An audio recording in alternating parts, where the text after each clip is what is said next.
Avere ja Saare ja mandri vahel on Atlandi ookeani tee. 8 silda. Kui ma olin poisike siin saarel, siis ma nägin, kuidas need sillad ehitati, kuidas tee sai valmis ja kuidas see muutis maailma.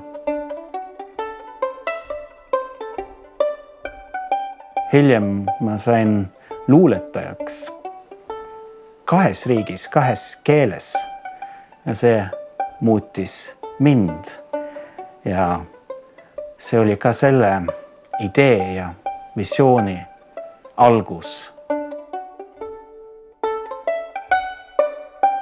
Rangea rahvusvaheline kultuurikeskus on koht, kus on võimalik tulla, olla omaette, kirjutada, inspiratsiooni leida, aga samuti kohtuda kolleegidega teistest kohtadest, teistest riikidest, sest siis maailm muutub.